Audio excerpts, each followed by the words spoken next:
스토리가 있는 바이블.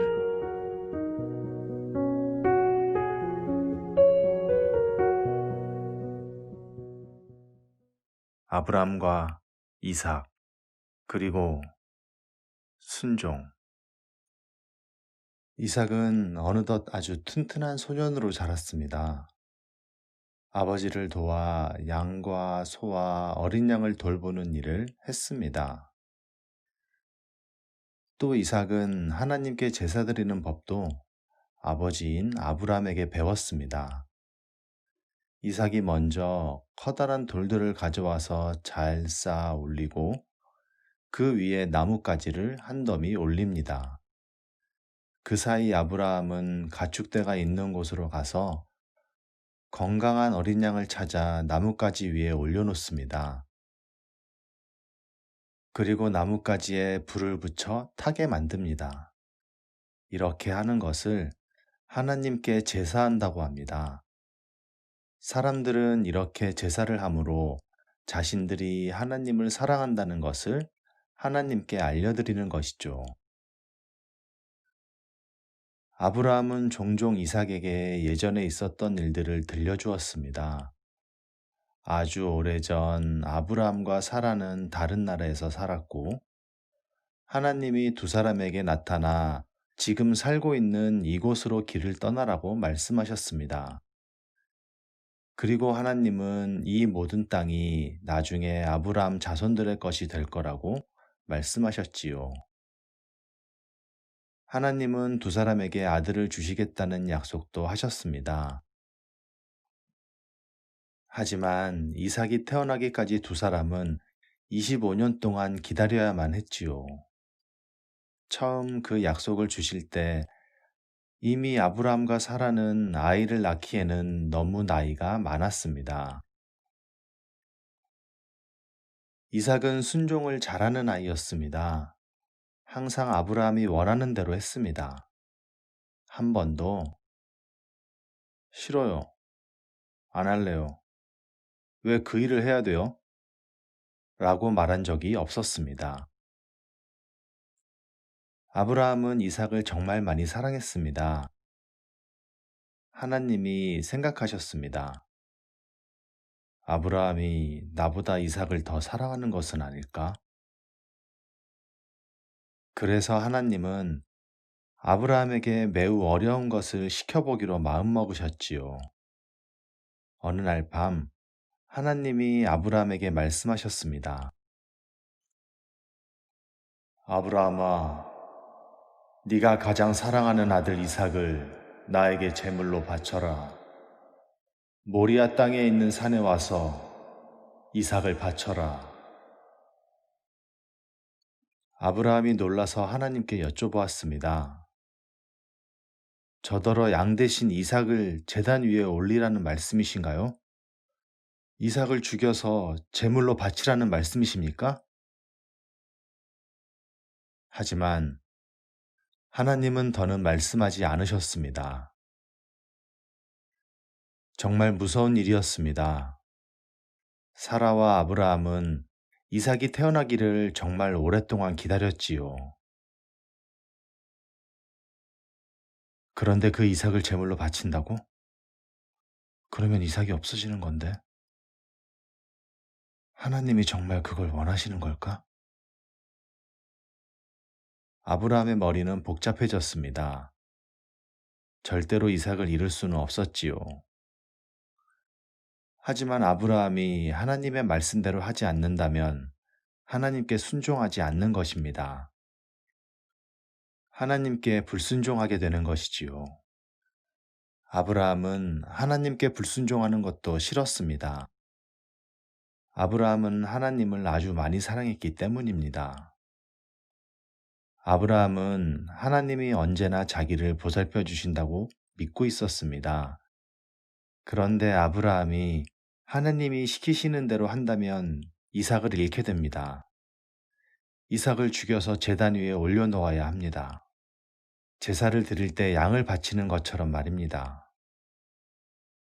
그렇게 할 수는 없지. 그럴 수는 없어. 아브라함은 그날 밤 한숨도 못 잤습니다. 밤이 새도록 이리저리 방안을 서성거렸습니다. 하나님의 말씀대로 하자.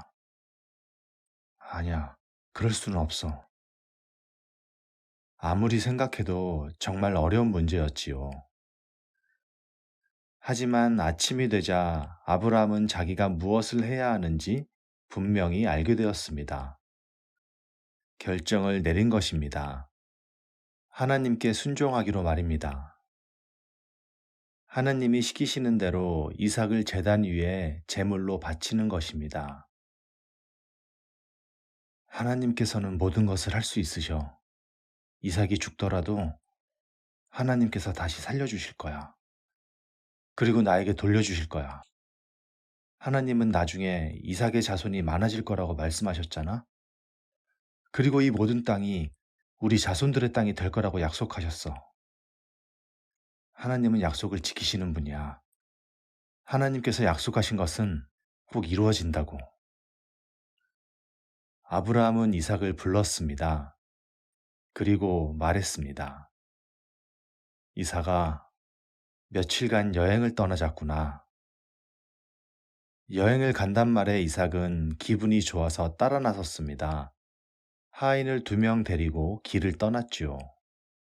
아브라함은 나귀 위에 올라타고 이삭과 하인들은 걸어서 길을 떠났습니다. 아브라함은 나무와 밧줄, 그리고 날카로운 칼을 챙겼습니다. 이삭은 아버지 아브라함이 무슨 일을 하러 가는지 금방 눈치챘습니다. 하나님께 제사 드리러 가는 길이라는 것을 말입니다. 사흘 후 그들은 모리아 땅에 도착했습니다. 저 멀리에 하나님이 말씀하신 산이 보였습니다. 저 산에서 이삭을 하나님께 바쳐야 합니다. 아브라함은 타고 있던 나귀에서 내렸습니다. 그리고 이삭에게 나무찜을 주었지요. 아브라함 자신은 불씨가 들어있는 단지와 칼과 밧줄을 챙겼습니다. 그리고 하인들에게 말했습니다. 여기서 나귀를 지키며 우리를 기다리도록 해라. 우리는 산에 올라가서 제사를 드리고 다시 내려오겠다. 방금 아브라함이 뭐라고 했죠? 우리는 다시 내려오겠다. 라고 말했습니다. 아브라함은 하나님이 이삭을 다시 살려주실 거라고 확실히 믿고 있었던 겁니다. 그런데 하나님이 어떻게 이삭을 살리실지는 아브라함도 몰랐습니다. 그냥 살려주실 거라고만 믿었지요. 아브라함과 이삭 부자가 산을 오르고 있습니다. 이삭은 갑자기 궁금한 것이 생겼습니다. 아버지가 무언가를 빠뜨린 것 같았거든요. 그래서 여쭤보았습니다. 아버지, 아버지께서는 불과 칼과 밧줄을 챙기셨어요. 저는 나무를 챙겼고요. 하지만 제물로 바칠 양은 어디에 있어요? 아브라함이 대답했습니다.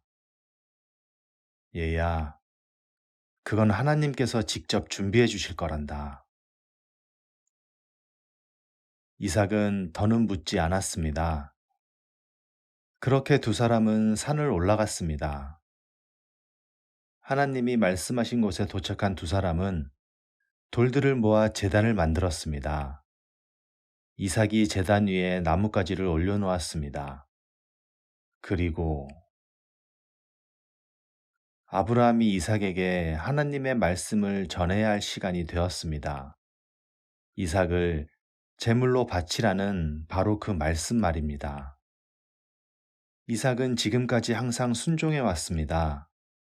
아버지를 사랑했고 하나님도 사랑했으니까요. 아버지의 말을 듣고 이삭은 아무 말도 하지 않았습니다. 대신 조용히 제단 위에 올라가 누웠습니다. 아버지가 자신을 밧줄로 묶을 때도 가만히 누워 있었습니다. 아브라함은 칼을 집어들었습니다. 이제 그 무시무시한 일을 해야 하는 순간이 온 겁니다. 이삭을 죽여야 했지요. 바로 그때 하나님이 말씀하셨습니다. 아브라함아, 멈추어라. 그 아이에게 손대지 마라. 이삭에게 아무 해도 입히지 마라. 이제 네가 나를 얼마나 사랑하는지 알겠다. 네 아들 이삭을 나에게 바칠 만큼 나를 사랑한다는 것을 알겠다. 그 말에 아브라함은 얼마나 기뻤는지 모릅니다. 이삭을 칭칭 묶었던 밧줄을 얼른 끊어버렸고 이삭은 제단 위에서 껑충 뛰어내렸습니다. 아브라함은 이삭을 품에 안고 행복에 겨워 같이 울었습니다. 그 순간 두 사람 눈에 저쪽에 양 한 마리가 덤불에 걸려 있는 것이 보였습니다. 양은 덤불에 뿔이 걸린 채 꼼짝 못하고 있었지요. 아브라함은 그 양을 잡아 제단 위에 올려놓고 하나님께 제물로 바쳤습니다. 정말로 하나님이 직접 제물을 준비해 주신 겁니다. 하나님이 그 순간 아브라함에게 복을 주시며 말씀하셨습니다. 아브라함아, 내가 너를 늘 보살펴 주겠다. 너의 자손은 하늘의 별들처럼 많아질 것이다. 하늘의 별들은 너무 많아 아무도 셀 수 없다. 나중에 너의 자손도 그렇게 셀 수 없이 많아질 것이다. 너무 많아 아무도 셀 수 없을 것이다. 그리고 그 자손 중 한 명이 바로 예수님입니다. 시간이 아주 많이 흐르고 나서 예수님이 태어나실 겁니다. 하나님이 아브라함에게 약속하신 땅에서 태어나실 겁니다. 바로 가나안 땅에서. 아브라함과 이삭은 산에서 내려왔습니다. 하인들이 있는 곳으로 와서 함께 이삭의 어머니 사라가 있는 집으로 돌아갔습니다.